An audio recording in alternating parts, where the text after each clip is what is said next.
Welcome back. And I told you earlier about the conversation regarding the promises that were made ahead of the 2016 general elections. I've been joined by three men whose voices you very well know. In this, Joshua Makubu is a person with a disability advocate. Joshua, good to see you again. Jalil Odum is with Inclusion Ghana. Jalil, thank you very much. And our own brother, Abdul Wahab, is with the Federation. Abdul, thank you very much for your time. So let's take stock of what promises were made to persons with disability in the 2016 manifesto, first of all, and then we can track, do an analysis. You want to start with me, Josh? You won't start.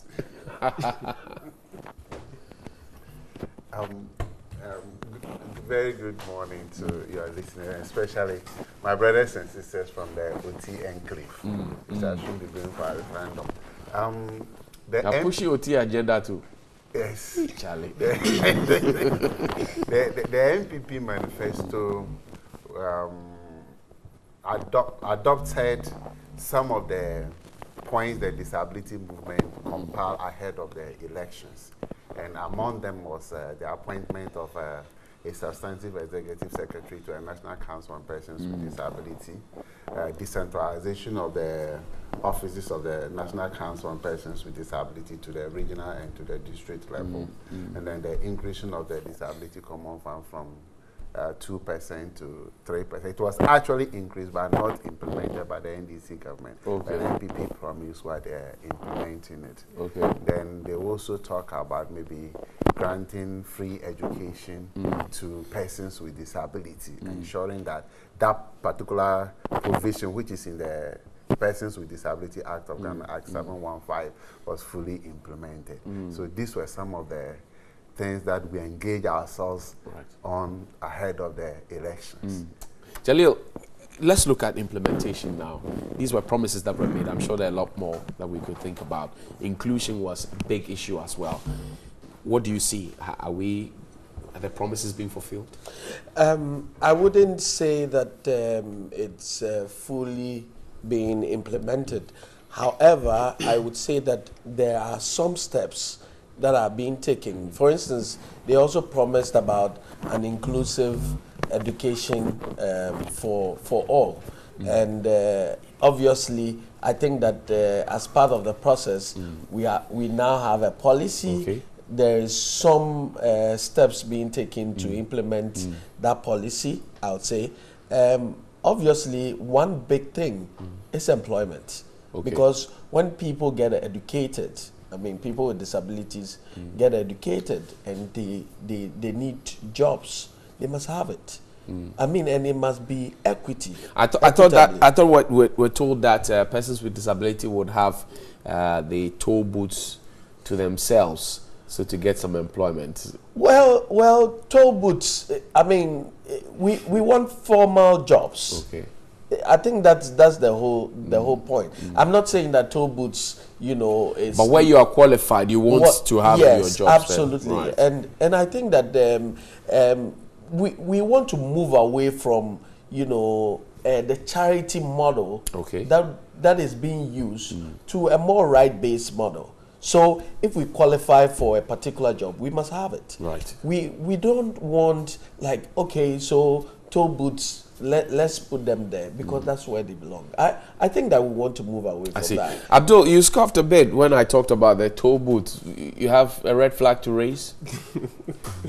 No, just that what I was thinking has been said by my colleague. Because it's just like people thinking is that once toll booth has been reserved for some persons with disability, all persons with disability, no matter the qualification, would have to work on toll booth. And sometimes when you are even talking about employment, you hear people say that, but toll booth is there for you, right? Irrespective of even your qualification. People have that thinking. So that's why it's like when he was mentioning it, I was a kind of health and education for us here, and this conversation is made possible by our missions project sponsored by Star Ghana, European Union, UK, and Danita. Now, Abdul, health is critical. Within the past 22 months, the promises that were made to persons with disability, have you seen that promise within the health and education sector fulfilled? So far, for health as it is, I must say that we have not seen much of the promises being fulfilled, because most of our health facilities remain inaccessible to persons with disabilities. And beside that, sign language is one of the key areas that we have to look at as health providers or as a country. So what we have to be asking ourselves is how many deaf people are able to access health fully, because we do not have sign language interpreters in all the health centers, though we have information that Ministry of Health has started training some nurses or included sign language in their curricula. We are yet to see the full light of it. But for education, I think we have to appreciate the fact that government has done something, because the inclusive education policy my colleague spoke about earlier is one of the areas that we should be looking at, and of course say something to commend government for that step that has been taken. Yes, we have the policy in place, and then implementation actions and other process has taken place to ensure effective implementation of the policy. Joshua, so now these are the conversations thus far. Moving on, what do you hope to see? I know you're a PhD candidate and all of that. So when we talk about employment, you of course are looking at getting the bigger ones, not restricting yourself to a toll booth office in some corner. But the 3%, which is supposed to be allocated to persons with disability within the communities, is it helpful? Is it helping? Are you seeing it? Thank you very much. The 3% from common fund is a huge sum of money, but the manner in which it is being dispersed is very appalling. How? Yeah. You go to a district, and then a person with disability who wants to set up something economical, then he applies for this fund, and a certain social welfare officer and a certain assemblyman calling him chairman of social something committee. You go and give that person 1,000 Ghana cedis, 500 Ghana cedis. It's an indirect way of saying that you to take this one and go your way. How much do you expect them to get? No, I expected that, as the vice president intimated some time ago. These people should have been made to come out with what? Good business proposals, which will be evaluated, and then other assessments made. And even if the person needs 10,000 Ghana cedis, the person is given and monitored and supervised to be able to implement it. Then that person is off, what do you call it, the list. Then when the next batch of common fund comes, then we tackle that. But putting all of them together and giving them arms, just as Mr. Jalil was saying, we are still behaving as if persons with disability are up in arms, begging. I know somebody who applied for just about 3,500. And that person was told that money is too big. 3,500. And the person was told that money is too big. Then I asked myself, for instance, I am a student, a PhD student. I have my thesis to do. I need an advanced laptop and other things. I can't go and take 1,000 cedis or 2,000 cedis. For what?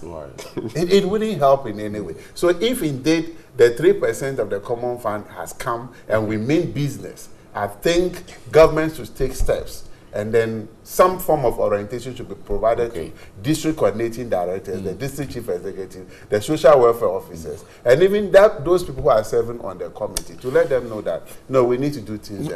So the conversation, the 3%, it does look like it's come to stay, but we have hiccups how to disperse the funds.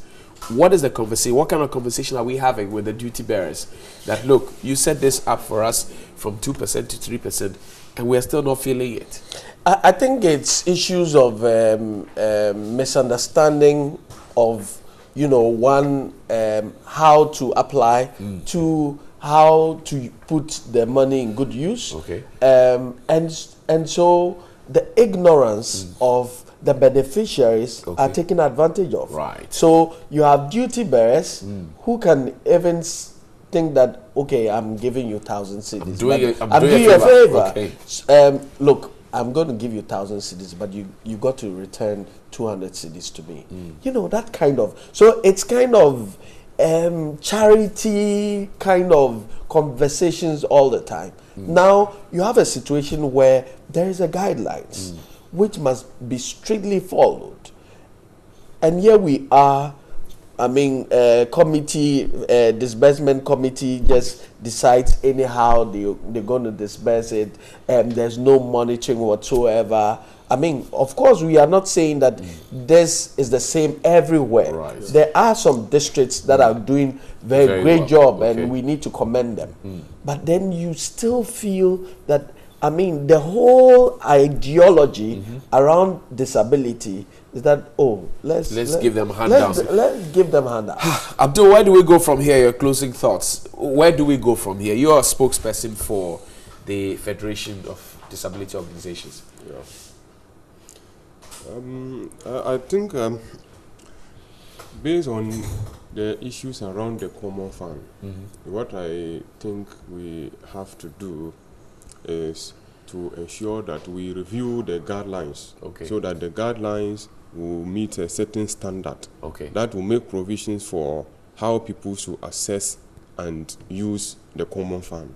Because it looks like persons with disability themselves, as my colleague rightly said, still have some basic ignorance about how they apply the funds. There have been situations where persons with disability apply for certain tools, and at the end of the day, the tools are being purchased, and they come around to say that, no, I didn't request for that, I requested for this, and it becomes a problem. So I believe when we review the guidelines and even try to do a lot of education and sensitization around it, and people get to understand it, and we all apply it, it will change the life of persons with disability. Because 3% of the common fund is not a small money. It's not when small we money. use it well, it can change the situation. Joshua, your closing thoughts. Inclusion, for me, it's critical, because I think that we only pay lip service to it. We have not included our people yet. Where do we go from here? Yeah, I was very happy when the finance minister said this budget is one of the budgets that has taken care of the provisions under the sustainable development goals. And when it comes to sustainable development goals, it's all about inclusion, leaving no one behind. That will be the second after Mexico, the first in Africa. So I expect that as we launch into operation, this budget, we see a transformation right from the presidency, where persons with disability can walk in there free without any problem. We can go to school, mingle with other people. Do you see the hope coming? That is what I'm made to believe. So I'm just hoping that the finance minister is telling me something that I can rely on. Yeah. Mr. Jalil, I wrap up with you on this conversation. Your closing thoughts. Look, I think that inclusion is everything. Now, you're talking about inclusive transport system. You're talking about inclusive housing. Now, look at all the buildings that government is putting up, whether for residential or for offices. There's no inclusion at all. Well, I think that the Ministry of Gender, Social and Social Protection doesn't have inclusive infrastructure for persons with disability. Yes, there are no lifts. There's no lift. There are no ramps. Nothing. The ministry. No, and I think that we need to begin to take steps on this. And the whole inclusion idea is that wherever or whatever we are doing as a country, anytime we are thinking about it, let's think about how can people with disability access the same thing as ordinary people. Thank you very much. Mr. Jalil Odum, the voice you just heard, is with Inclusion Ghana. Joshua Makubu is a persons with disability advocate, and Abdul Wahab is with the Federation of Disability Organizations, actually their spokesperson. Gentlemen, thank you very much for your time. Most grateful. And we want to say thank you to Strengthening Transparency, Accountability and Responsiveness, what we call STAR Ghana, to the European Union, to DFID and to UK Aid for making this conversation possible.